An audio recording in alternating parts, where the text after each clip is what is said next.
Okay, guys, so I've recorded a lot of material tonight that I've tried to post to Facebook, some of it really long. I'll try and keep this as brief as I can without getting too sentimental. So, Faith is turning 18 on Sunday, 18 years old. I have an 18-year-old daughter. I don't know how that happens, but she had an idea for something that she needed my grandmother, her great grandmother's handwriting for. So, I told her, okay, and I busted out the baby books and all the scrapbooks that I've made from her, and in the mix, I found one of mine.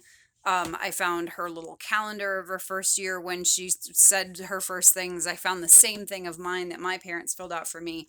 And as I'm thumbing through these, I just like realized this kind of this profound thought that isn't really that profound. It's very obvious, to tell you the truth.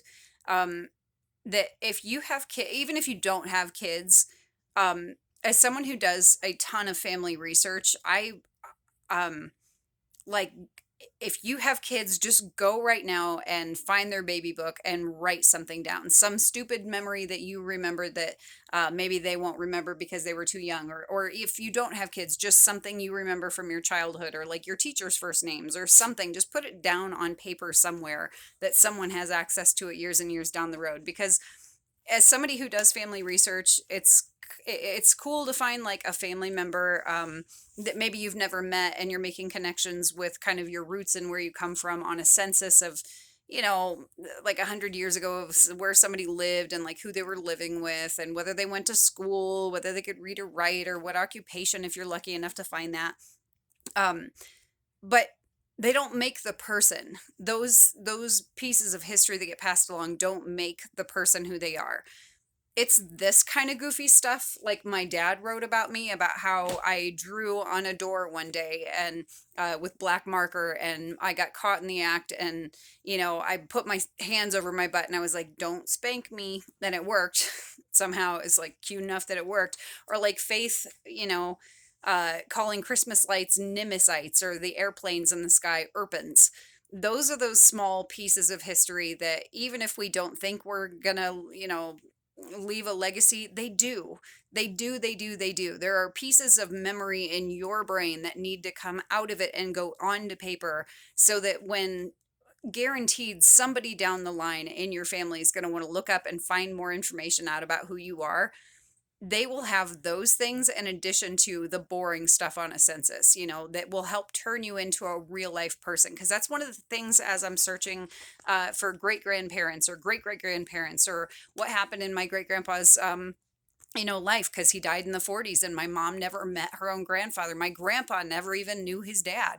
You can find pieces of information that may give you some insight, but having something like these, having a baby book, having a scrapbook of all those stupid things you hold on to, whether it's movie stubs or concert tickets or something, that tell the story of who you are, document some of that stuff, man, because that's the piece that you get to leave behind. Whether you think it's important or you're important isn't even, I guarantee you, somebody's going to go looking for you years and years and years later.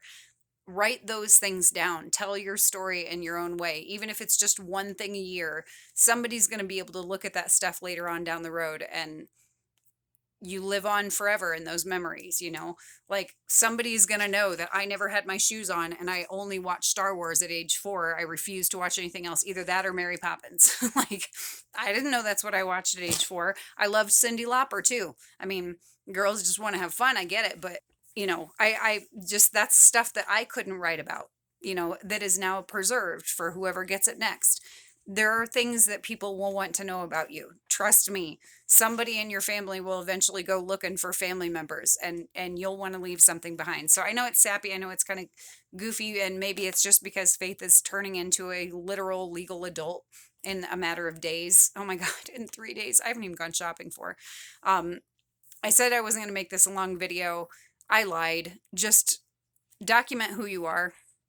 Somebody wants to know. I promise you. Somebody wants to know. Somebody will come across that one day and go, "Man, that's my family member. That's hilarious. That's awesome." Um, you're important enough to be remembered on down the road, other than just some stupid certificate or census from, every 10 years. Leave something behind like that so that people can know you. That's all I'm saying. So if you have a baby, if you have a kid, you got no kids, whatever it is, write down those memories. Keep yourself preserved. It's worth it. It's definitely worth it. Someone will appreciate it years later.